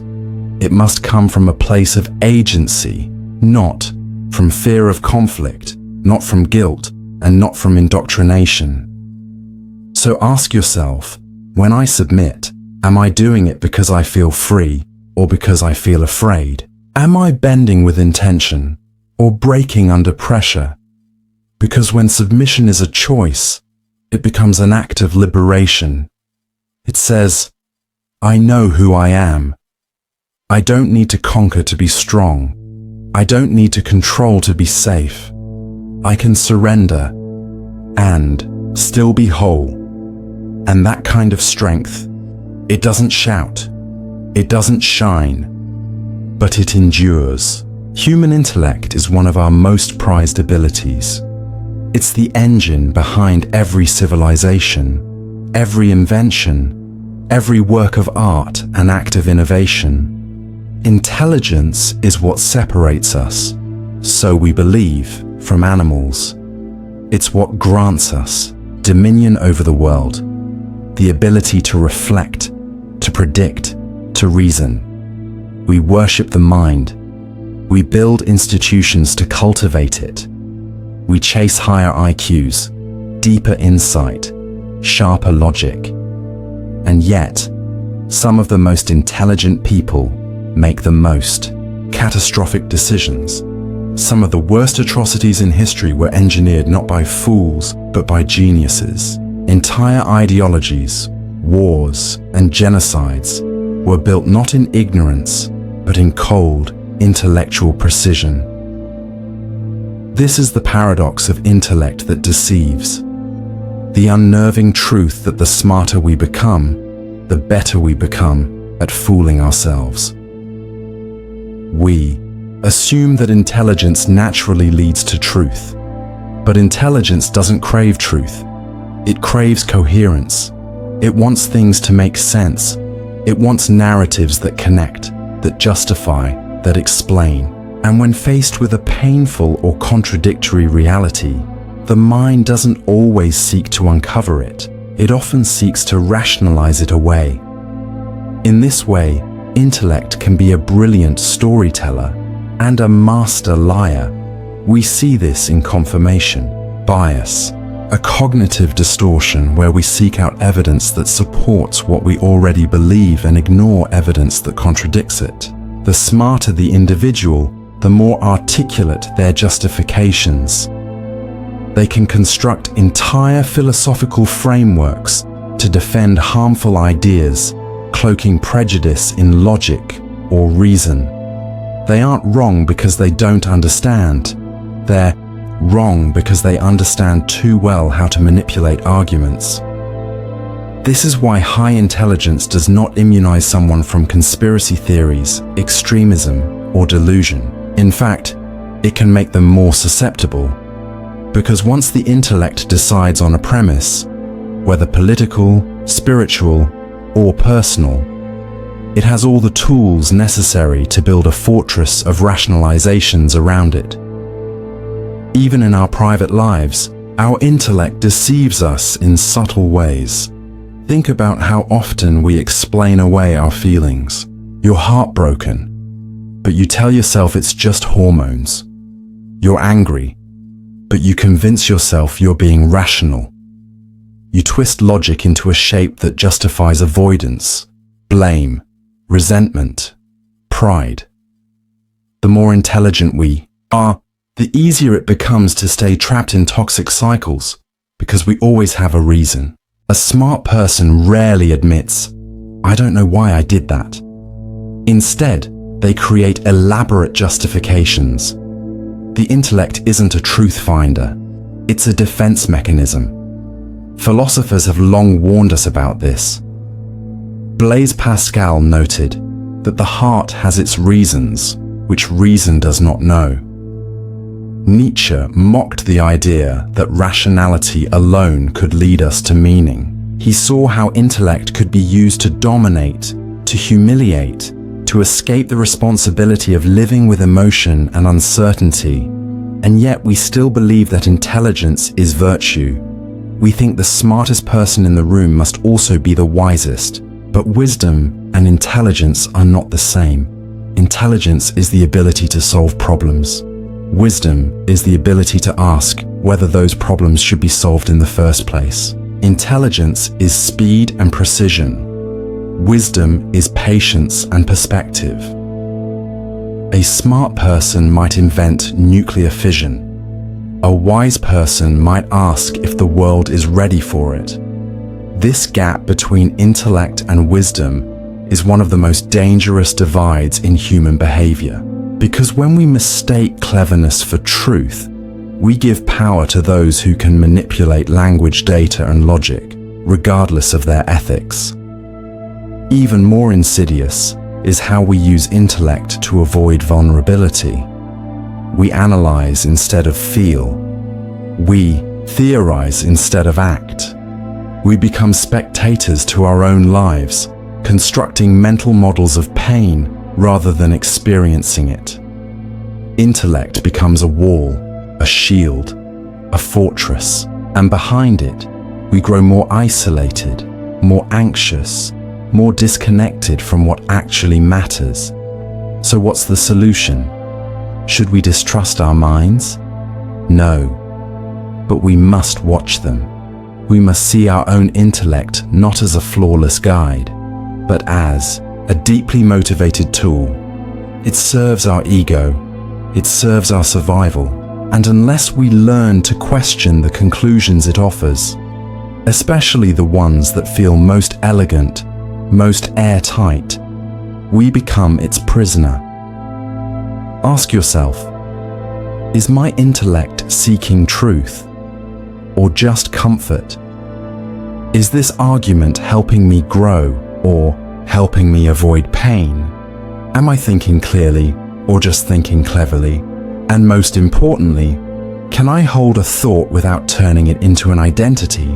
Because sometimes the greatest intellectual act isn't building a stronger argument, it's letting go of one. True intelligence lies not in having all the answers, but in recognizing when the mind has become too confident, too cunning, too proud to admit what the heart already knows. Joy. It's the golden prize at the end of every human pursuit. We chase it through relationships, accomplishments, adventures, and dreams. We celebrate it in music and poetry, hold onto it in photos and memories, and use it to measure the worth of our lives. Joy, we are told, is the essence of what it means to be alive. A life without joy, we say, is no life at all. But here's the paradox. Sometimes joy doesn't set us free. Sometimes it becomes the thing we're most afraid to lose. It clings to us, and we cling back. And in doing so, joy begins to suffocate the very life it once illuminated. This is the paradox of joy that suffocates, the quiet, unnerving truth that even our most precious feelings can trap us when we try too hard to preserve them. We often think of joy as the opposite of pain, but that's not quite true. Pain is usually honest. It makes itself known, loud and raw. Joy, on the other hand, is fragile, fleeting. And because it's so rare and precious, we become terrified of anything that might take it away. The more joy we experience, the more we start to fear its disappearance. This fear leads to attachment, not just to people or experiences, but to moments. We want to capture joy, freeze it, live inside it forever. But life doesn't work like that. It moves, it changes, and the harder we grip joy, the more it slips through our fingers. Think of someone who falls in love, deeply, powerfully, unexpectedly. At first, the joy is electric.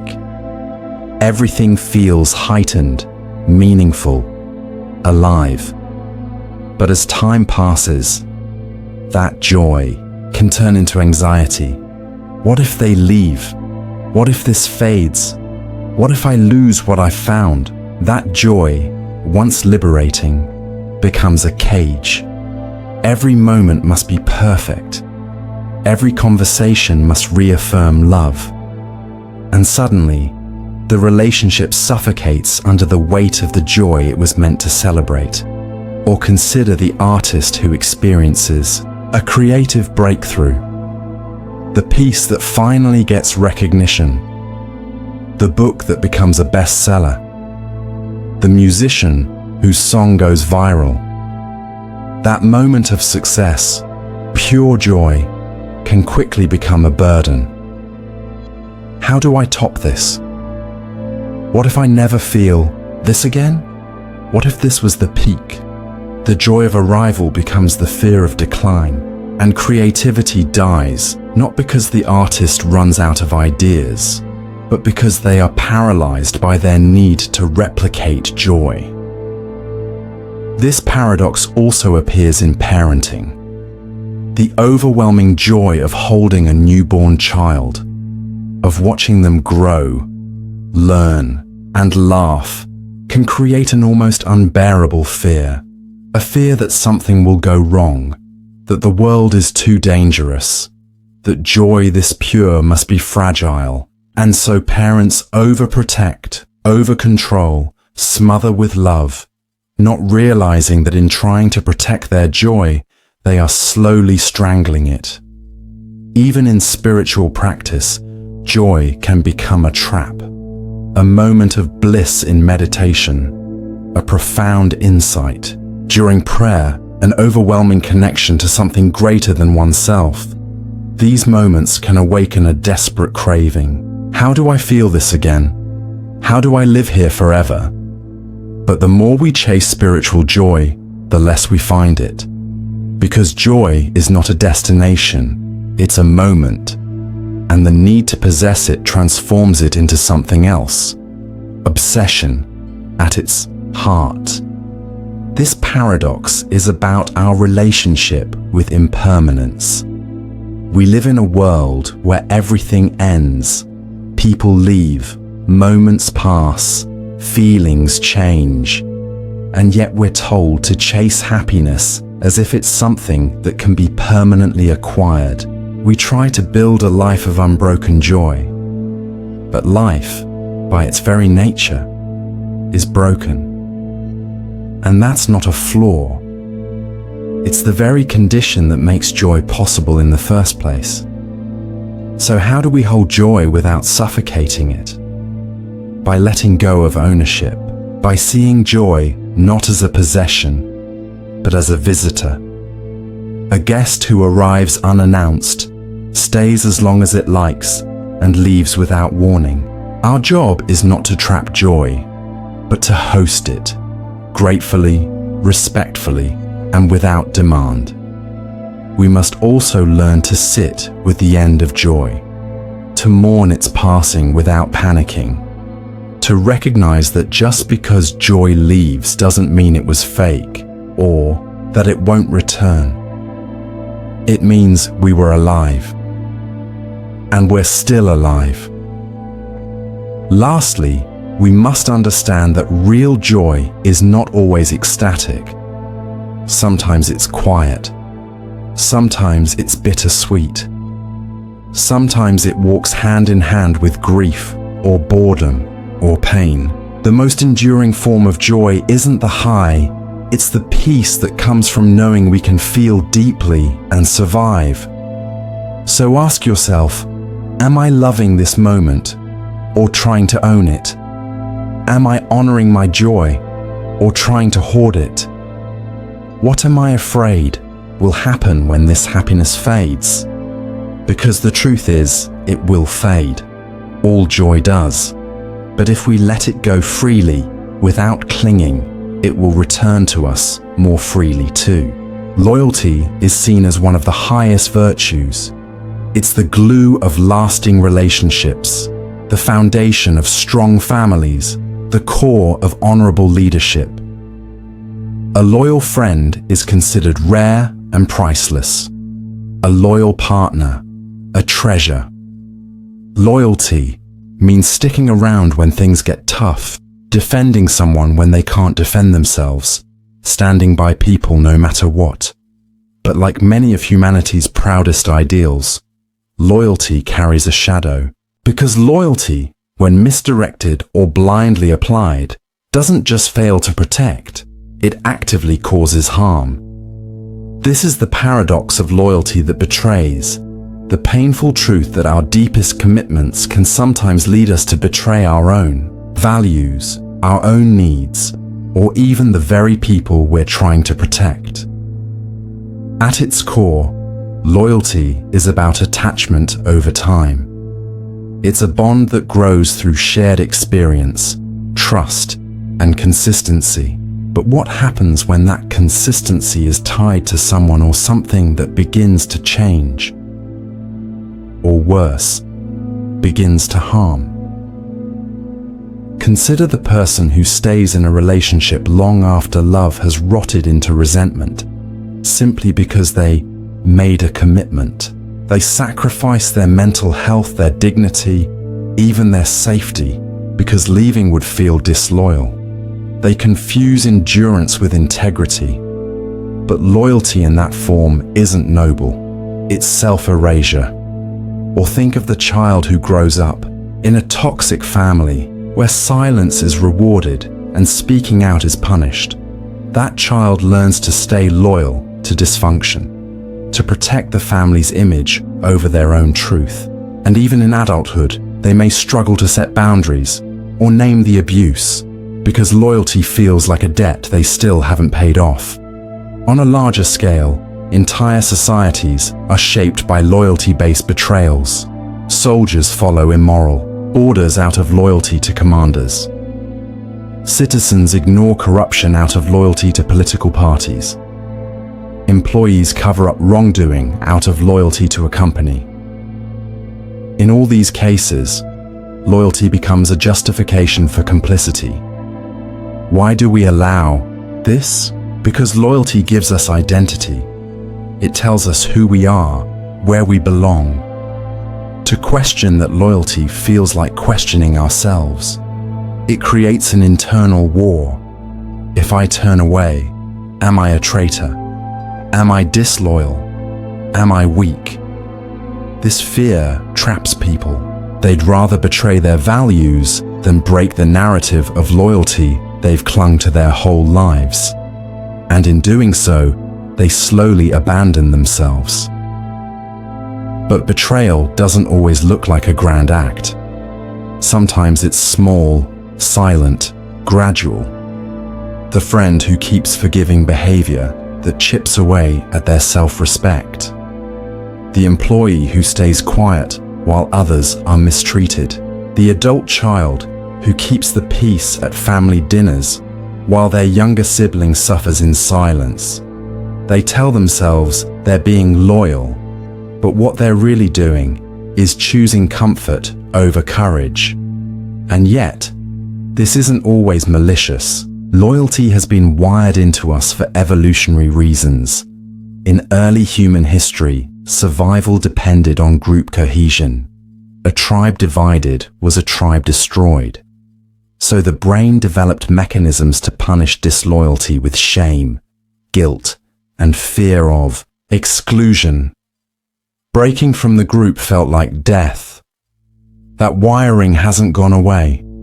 Even now, our bodies react with stress when we go against the people or systems we've bonded with, even if those systems are harming us. Loyalty, then, isn't just emotional, it's biological. So what do we do with this paradox? First, we need to redefine loyalty. It's not blind obedience. It's not silence in the face of harm. Real loyalty is rooted in honesty, in the courage to tell someone the truth, even when it's hard, in the strength to leave when staying would only enable destruction, in the belief that loyalty to truth, to justice, and to yourself must come before loyalty to any person, group, or institution. Healthy loyalty has boundaries. It can say, I love you, but this isn't okay. It can say, I'm with you, but not if it costs me my self-respect. It knows the difference between standing by someone and being used by them. So ask yourself, what am I loyal to? And why? Is it helping me grow or keeping me small? Is it love or fear? Because loyalty that demands silence is not loyalty, it's control. Loyalty that asks you to betray yourself isn't loyalty, it's bondage. And loyalty that can't survive truth was never real to begin with. You owe no one your silence. You owe no one your sacrifice. Loyalty means showing up in truth, even when that truth disrupts the comfort of those you love. That's not betrayal, that's integrity. Compassion is often hailed as the pinnacle of human goodness. It's what moves us to care for the suffering, to help the weak, to stand beside those in pain. Compassion is what allows us to imagine ourselves in another's place and act not from self-interest, but from empathy. We tell ourselves and each other that if the world had more compassion, it would be a better place. But compassion, like every virtue, can turn dark when it lacks discernment. This is the paradox of compassion's blindness, the uncomfortable truth that unchecked compassion can cause more harm than good. That in our attempt to be kind, we may become enablers, fools, or even participants in suffering we set out to heal. At its best, compassion brings people together. It allows us to sit with someone in their darkest hour and say, I see you, you're not alone. But not all pain needs to be comforted. Not every victim is innocent. And not every act of suffering deserves the same response. This is where compassion becomes dangerous. When we respond emotionally to suffering without questioning the cause, we risk offering care where boundaries are needed. Think of the friend who keeps making self-destructive decisions, drugs, toxic relationships, sabotaging jobs. You love them. You want to support them. But in offering unconditional compassion, you excuse their patterns. You shield them from consequences. You tell them, "It's okay. I understand." And slowly, your compassion becomes a soft trap, one that keeps them from ever having to change. Or consider the manipulator who weaponizes their pain. They've hurt others, but when confronted, they cry, deflect, collapse into stories of their own trauma. And if you're a compassionate person, you hesitate. You don't want to pile on. You tell yourself they're just struggling, and soon you start protecting the abuser instead of the abused.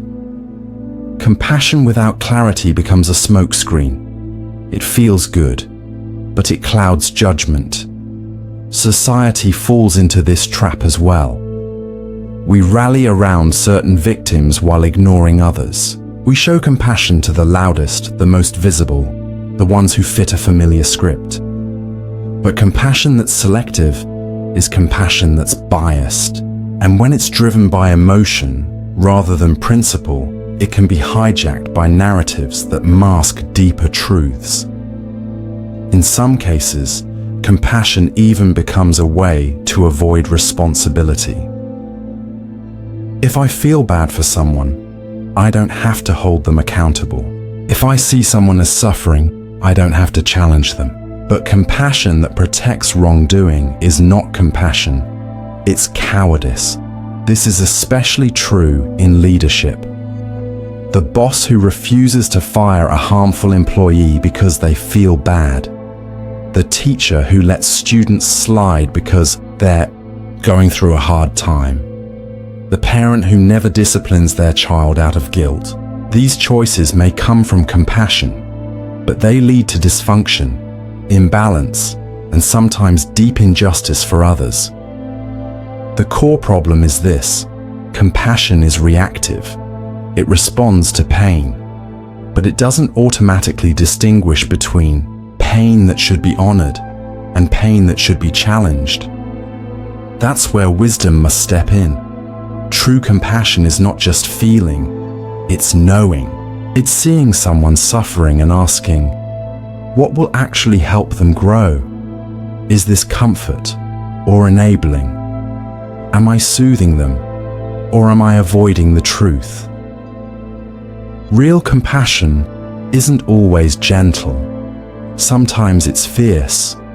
Sometimes it says no. Sometimes it walks away, not out of cruelty, but out of clarity. Because to really care about someone is not to protect their feelings, it's to protect their future. In Buddhism, the idea of idiot compassion is used to describe well-intentioned kindness that ends up doing harm. It's when we rush to relieve discomfort without considering the full picture. It's when we confuse non-judgment with non-action. Idiot compassion says, all suffering is equal. Wise compassion asks, what is the origin of this suffering, and what is the healthiest response? To practice compassion wisely, we must first examine our own motivations. Are we being compassionate because we genuinely want to help? Or because we can't stand seeing someone upset? Are we offering kindness because it's needed? Or because we fear conflict, rejection, or guilt? Because sometimes compassion is not about the other person. It's about our need to feel like a good person. And that's when compassion becomes blindness. When it feeds our ego instead of healing others. When it keeps us stuck in cycles of rescuing, enabling, or tolerating what should be confronted. So ask yourself, is my compassion bringing clarity or confusion, relief or transformation? Am I helping someone up or helping them avoid the climb? Because true compassion is not the avoidance of suffering. It is the commitment to face suffering with courage and respond in a way that honors truth, not just comfort. When compassion sees clearly, it heals. When it turns away from clarity, it betrays. Power is a word that carries weight. It evokes images of dominance, control, authority, of individuals or systems standing above others, directing outcomes, shaping destinies. In politics, in business, in families, power is often associated with hierarchy. Whoever has it is feared, obeyed, respected, sometimes envied. Power, in the human imagination, is the hand that holds the strings. But not all power looks like this. In fact, the most enduring, transformative forms of power rarely come from the top down. They come from below, in silence, in humility, in service. This is the paradox of power that serves. The startling truth that the deepest kind of power is not about control. It's about surrendering control. That those who seek to serve rather than rule often shape the world in ways the loudest leaders never can. At first, this seems counterintuitive. Isn't service the opposite of power? Isn't it passive, submissive, secondary? No.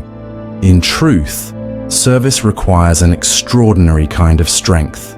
The strength to put others before yourself, not because you're weak, but because you've transcended the need to dominate. History quietly affirms this. The most beloved figures across cultures, Gandhi, Mother Teresa, Nelson Mandela, Martin Luther King Jr., were not known for their brutality, but their humility. They didn't impose power, they embodied it.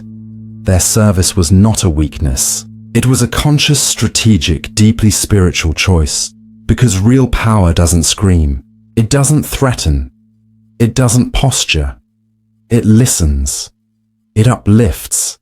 It chooses restraint. And it moves people not through fear, but through inspiration. In everyday life, we see this paradox in motion constantly, though it's often invisible. The teacher who shapes hundreds of lives without ever seeking attention. The caregiver who sacrifices comfort so others may rest. The leader who credits their team instead of themselves. These are not the powerless. These are the quiet architects of transformation. The problem is that society often fails to recognize this power. We're conditioned to equate power with visibility. We think power means being the boss, the loudest voice in the room, the one giving orders. So when we see someone serving, cooking, supporting, listening, healing, we mistake them for background characters. But without them, nothing works. No home, no community, no system can survive without those who serve it. And yet, many of these people are undervalued.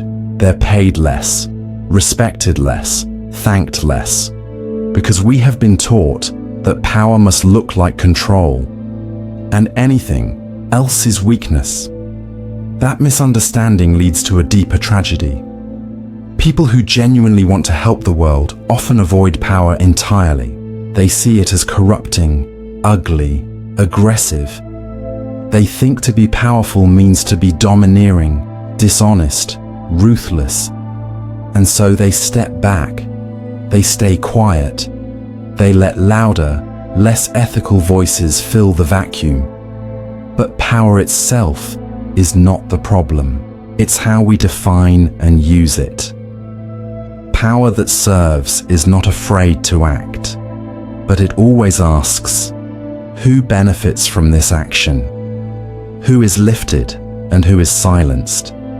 It doesn't operate from ego, but from awareness. It doesn't need to be right. It needs to be useful. And yet this form of power is often misunderstood, even by those who hold it. Take the parent who quietly keeps a household together, the nurse who comforts the dying, the community leader who organizes food drives in forgotten neighborhoods. They don't see themselves as powerful, but they are. Because they create stability, they create trust, They keep others standing. True power is not in dominance, it's in influence, and influence, when paired with humility and integrity, changes everything. But this doesn't mean all service is power.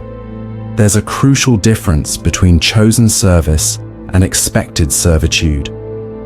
Power that serves is voluntary. It's intentional. It arises from abundance, not obligation. But when service is demanded, especially from certain groups, certain genders, certain classes, it's no longer power, it's exploitation. This is where the paradox sharpens its edge, because for service to be powerful, it must be respected, and for power to be trustworthy, it must be willing to serve. So how do we live this paradox? We stop asking, how can I control? And start asking, how can I support? We stop assuming that quiet is weakness, and start recognizing that quiet might be conscious choice. We reclaim power as something that flows through us, not just something we hold. And most of all, we stop fearing power because it doesn't have to corrupt. When guided by service, it can heal. Ask yourself, who have I served today? And who has served me in ways I failed to acknowledge? Then ask, how can I use what power I have, not to rise above others, but to help them rise too? Because, in the end, power that lifts only one person is fragile, but power that lifts others becomes legacy. Weakness, in most of our minds, is the absence of power. It's frailty, vulnerability, helplessness. We associate it with trembling hands, lowered eyes, soft voices, dependence. And because we are taught to admire strength, especially in its boldest, loudest forms, we learn early to avoid the appearance of weakness at all costs. But there's something far more subtle and far more dangerous than strength wielded without care. It's weakness that isn't what it seems. This is the paradox of weakness that controls, the unsettling reality that what looks like helplessness can, in the right hands, become a powerful tool of manipulation, one that bends others to its will, not through force, but through emotional gravity. We often think of control as something aggressive, the boss who barks orders, the partner who threatens, the leader who commands a crowd. But not all control is loud. Some of the most effective forms of control whisper, they weep, they shrink, they ask, how could you do this to me? And let the guilt do the rest. People who master this paradox understand that you don't always need to overpower someone to steer them. You just need to pull on the right strings. Pity, shame, obligation. You need to make yourself appear so emotionally fragile, so wounded, that others begin to censor themselves around you. They walk on eggshells. They suppress their truth to protect your feelings. And in doing so, you gain control without ever appearing to have it. This dynamic plays out in countless relationships. A parent who constantly reminds their child of their sacrifices. A partner who uses tears instead of words. A friend who makes every conversation about their suffering, no matter the topic. These people may not be evil. They may even believe they're powerless, but their weakness controls the emotional weather of every room they enter. We tolerate this because we confuse vulnerability with virtue. We're told to be kind to the weak, to care for the hurting. And that's not wrong. But when someone consistently uses their pain to avoid accountability, to guilt others into compliance, or to shut down difficult conversations, they are not being vulnerable. They are using weakness as leverage. This behavior is often rooted in trauma, Many who control through weakness learned early on that power through aggression was not available to them, so they survived by becoming emotionally indispensable. They became the victim that no one dared to upset. They crafted a role that earned protection, forgiveness, even reverence. And over time, that role calcified into identity. But just because something has roots in pain doesn't make it harmless. When weakness is used to control, it silences others. It reverses responsibility. It makes people feel that they must earn safety by staying quiet, by staying small, by staying in service to someone else's emotional fragility. Ironically, those who use this kind of control are often unaware of it. They genuinely feel powerless. They genuinely feel hurt. And when others pull away, they interpret it not as a consequence of manipulation, but as further proof of abandonment. This deepens their sense of victimhood and reinforces the cycle. So how do we spot this paradox, especially in ourselves? Start by asking, do I often feel like people owe me emotional caretaking? Do I find myself using my struggles as excuses to avoid change or confrontation? Do I expect others to manage my emotions for me? If you recognize these patterns, it's not a sign of failure, it's a call to heal. Because real strength doesn't come from pretending to be powerful, and it doesn't come from performing weakness to stay protected. It comes from owning your impact. Even when it's unintentional. It comes from letting others speak, even when their words are uncomfortable. It comes from recognizing that your pain is real, but it's not a pass to control others. If you find yourself on the other end of this paradox, constantly shrinking to keep someone else stable, ask, whose comfort am I prioritizing at the expense of my truth? Why do I feel guilty for expressing my needs? Is this person's weakness real, or is it rehearsed? Compassion doesn't mean compliance. Supporting someone through pain doesn't mean surrendering your boundaries. And protecting someone's feelings doesn't mean abandoning your own. The truth is, power doesn't always come from the top. It often hides at the bottom, wrapped in softness, cloaked in tears, begging not to be questioned. But power, however it appears, must always be held accountable. Because when weakness goes unchecked, it stops being weakness. It becomes strategy, and when it becomes strategy, it doesn't just control, it consumes. So let us be kind to those in pain, yes, but let us also be wise. Because real love doesn't protect people from the consequences of their behavior. It helps them grow through it. Morality is supposed to be our compass. It tells us what is right and what is wrong, what should be done and what must never be done. It's woven into our laws, our religions, our daily choices. Morality is the foundation of civilization. Without it, we tell ourselves, there would be chaos, violence, injustice, inhumanity. And yet, history's bloodiest moments have not been driven by evil men in secret. They've been driven by moral men, convinced they were doing good. This is the paradox of morality that murders. The haunting truth that when morality becomes rigid, tribal, or absolute, it ceases to protect life and starts to justify taking it. We often imagine morality as a shield, a restraint, but morality is also a weapon. It gives people the confidence to act with certainty. It sanctifies judgment. It transforms cruelty into duty. And in its most extreme form, it allows people to commit atrocities while believing they're doing the right thing. Every genocide, every holy war, every political purge has carried the flag of morality.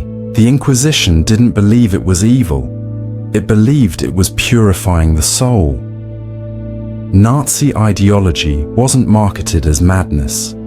It was cloaked in ideas of racial order, national rebirth, and social hygiene. Even terrorism is rarely motivated by chaos for its own sake. It's driven by the belief that some great righteous cause is being served. People don't kill in cold blood because they feel nothing. They kill because they feel certain. Certainty, in moral terms, is incredibly dangerous, because when you believe that your moral worldview is absolute, that your side is good and the other side is evil, you no longer feel the need to understand, to empathize, or to question. Your morality becomes a closed loop. And in that loop, anything becomes permissible as long as it's done in the name of the greater good. This plays out on smaller scales too. Think of the parent who disowns their child for being gay, not because they hate them, but because they believe it's morally right. Think of the activist who doxes, harasses, or ruins the lives of others in the name of justice. Think of the online mobs who destroy reputations based on a single viral post. Not because they're cruel, but because they're doing the right thing. In these cases, morality isn't tempering behavior, it's inflaming it. It's creating a license to harm others, not in spite of one's goodness, but because of it. This is what philosopher Friedrich Nietzsche warned of when he said, "Beware all those in whom the urge to punish is strong," because often morality isn't about protecting others. It's about asserting superiority. It's about proving one's righteousness by punishing those who fall short. It's not about ethics, it's about ego. The problem is, morality gives us a sense of control. In a chaotic world, having a clear code of right and wrong gives us structure. It tells us who we are. It gives us a tribe. And once our identity is wrapped around our morality, questioning it feels like death. To admit we might be wrong isn't just scary, it feels immoral, and so we double down. We justify cruelty. We rationalize exclusion. We tell ourselves that the pain we inflict is necessary, deserved. But morality, to remain truly moral, must be able to question itself. It must remain open, humble, willing to say, I may not see the whole picture. I may be wrong. Without that, humility, morality curdles into something else. Dogma. Dogma doesn't listen. It doesn't learn. It demands conformity, loyalty, sacrifice. And those who resist are not simply mistaken. They are enemies, dangerous, contaminated. This is how ordinary people become part of extraordinary harm, not because they're monsters, but because they believe they're upholding something sacred. So what's the alternative? Should we abandon morality entirely? No, but we must evolve it.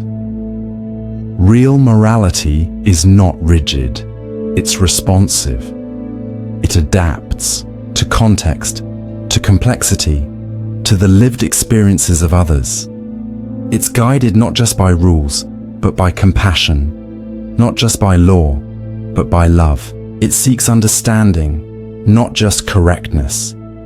To practice this kind of morality, we must learn to ask, who is being helped and who is being hurt? Am I acting from care or from fear of impurity? Is this about protecting others or protecting my identity as a good person?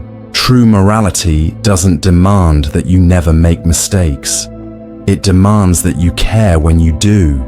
It doesn't require perfection. It requires presence. And it doesn't scream, I'm right.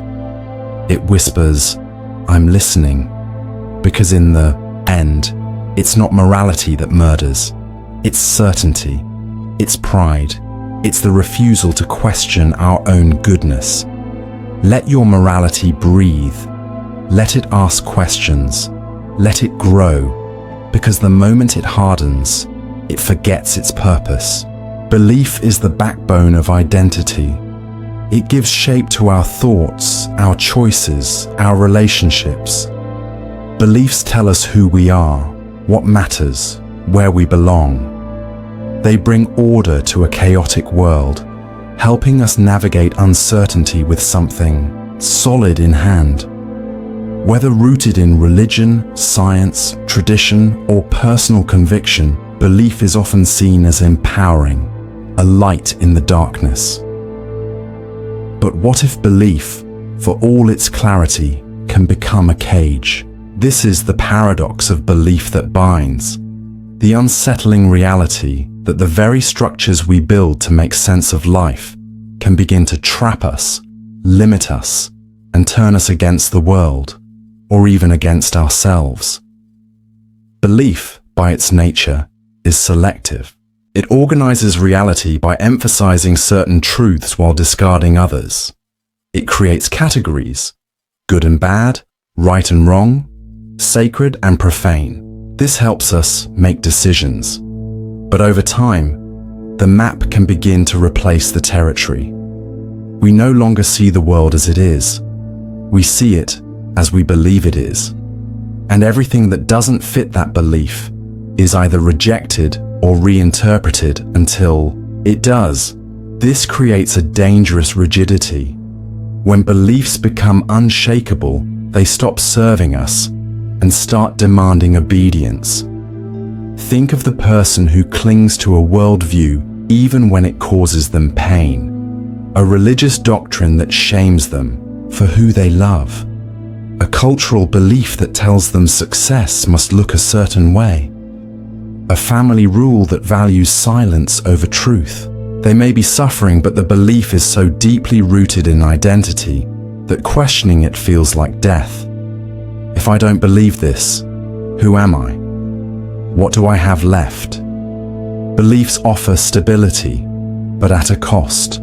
The cost is freedom. They can make us afraid to grow because growth often means change. And belief resists change. The stronger the belief, the more brittle it becomes. And when reality contradicts it, we don't adapt. We double down. We rationalize. We blame others. We fracture relationships just to preserve the illusion that we were never wrong. Even more insidious is how belief binds us to tribes. We don't just believe things as individuals. We believe as part of groups. And those groups create unspoken contracts. Believe like us or be cast out. Challenge the narrative and you're no longer one of us. This is how communities become echo chambers, how political movements radicalize, how families suppress dissent.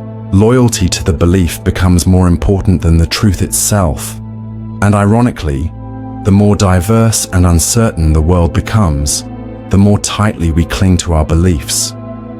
We use them like armor, not just to protect ourselves, but to ward off the disorientation of realizing how little we really know. We confuse conviction with courage, but often it's fear that keeps us so sure. This is not to say belief is inherently harmful. In fact, it's necessary. We need beliefs to function, to interpret, to act. The danger lies not in having beliefs, but in being owned by them. So how do we escape belief's grip without falling into nihilism? We begin by shifting our relationship to belief itself. Instead of seeing beliefs as truths, we see them as tools, mental frameworks that help us navigate the world, but which can and should be revised. This doesn't mean abandoning values. It means holding them with humility. It means saying, this is what I believe today, but I am open to what tomorrow might show me. This kind of flexible belief system doesn't weaken identity, it strengthens it, because it's built on awareness, not fear. We also learn to ask deeper questions. Why do I believe this? Where did it come from? Who benefits from me believing this? And what might I be avoiding by clinging to it? These questions are not comfortable. They can shake the foundation of everything we've been taught, but they are necessary because stagnant beliefs don't just limit our minds. They limit our capacity to connect, to empathize, to change. In the end, belief that never changes is not strength, it's paralysis. So let yourself evolve, let yourself doubt, let yourself revise your story as new truths emerge. Because belief, when held with openness, becomes a bridge. But belief, when clutched too tightly, becomes a chain. And sometimes, to truly live freely, you must loosen your grip on what you think you know and walk into the unknown with curiosity instead of certainty. Justice is the cornerstone of every civilized society. We're taught that it protects the weak, punishes the wicked, and balances the scales of human wrongdoing. From childhood, we absorb the idea that fairness is sacred, that good behavior will be rewarded and wrongdoing will be held to account. Justice, in this light, becomes more than a system. It becomes a promise. But what happens when the very pursuit of justice begins to harm those it was designed to protect? This is the paradox of justice that punishes innocence. The deeply unsettling reality that in our desperation to right wrongs, to restore balance, or to uphold order, we sometimes punish the wrong person, the wrong moment, or the wrong intention, and we call it fair. At the heart of this paradox is the truth that justice is not always rational. It is shaped by emotion, by fear, by precedent, by power. It depends on human judgment, and human judgment is flawed. In the courtroom, in the public square, and increasingly online, we see examples of people being condemned not for what they did, but for what they symbolize. Think of the person falsely accused of a crime, perhaps a flawed eyewitness testimony, a coerced confession, or a biased jury leads to conviction. Years, sometimes decades, can be lost to prison, reputations destroyed, lives shattered, all in the name of justice. The system declares, we held someone accountable. But what if that someone was innocent? Or consider the digital version of this: cancel culture. A poorly phrased post, an out-of-context clip, or a decades-old comment resurfaces. Rage erupts. People are fired, ostracized, threatened. Apologies are dismissed. Nuance is lost. In the rush to punish, we often skip the most basic question. Is this response proportionate? Is it even accurate? But by the time the answer arrives, if it ever does, the damage is done. The machinery of justice, when driven by speed and outrage, doesn't slow down for complexity. It seeks resolution, not truth. This becomes even more complex when we realize that justice doesn't operate in a vacuum. It operates in a culture, and cultures have their own shadows. Racism, classism, misogyny, prejudice.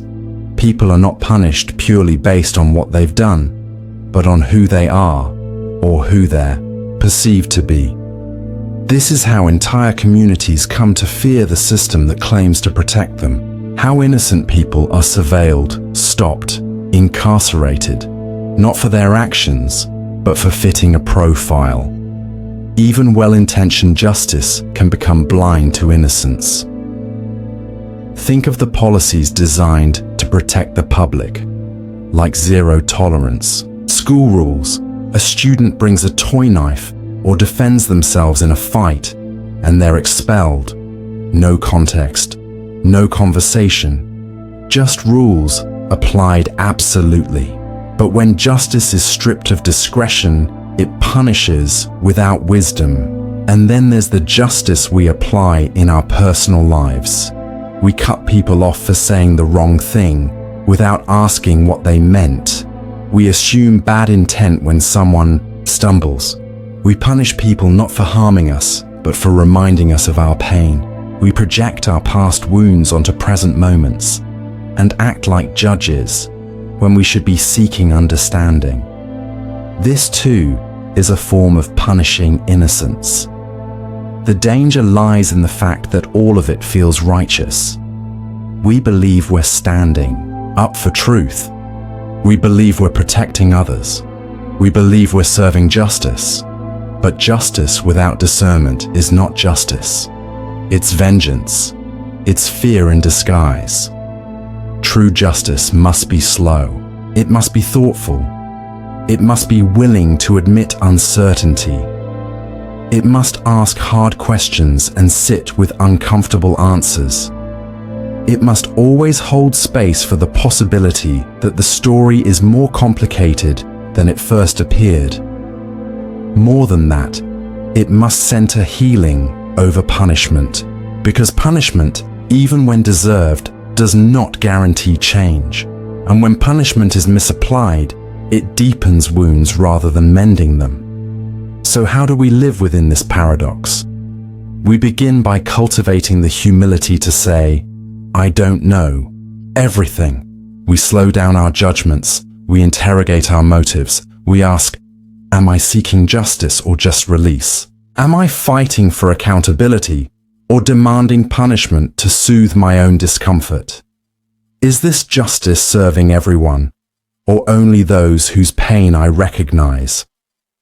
And when someone stands accused, we must resist the seduction of certainty. We must ask not just what they did, but who they are now, what they understand, how they've changed, what justice looks like, not just for those harmed, but for those learning to become more than their worst moments.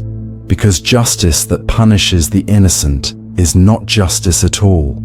It's a betrayal of its own purpose. And if we forget that, if we let fear, fury, or simplicity take its place, we risk becoming the very thing we once stood against. Human nature is not made of clean lines. It is woven with contradictions. Where love can suffocate, kindness can destroy, and justice can fail the very people it claims to protect. What we call virtues often carry shadows. What we celebrate as strength may quietly be control, and what we believe is truth may simply be comfort dressed as certainty. This is the haunting beauty of the human condition. Our instincts betray us, our morals confuse us, and our beliefs bind us. But this doesn't mean we are broken. It means we are complex. The goal isn't to eliminate these paradoxes, it's to recognize them, to live with awareness, humility, and the courage to question even our best intentions. When we accept that contradiction is not failure, but part of being alive, we step closer to wisdom. So do not fear your complexity. Do not rush to resolve the tensions within you. Instead, learn to hold them, to examine them, to grow through them. Because in the end, understanding human nature isn't about finding clean answers. It's about learning how to live honestly, inside the paradox.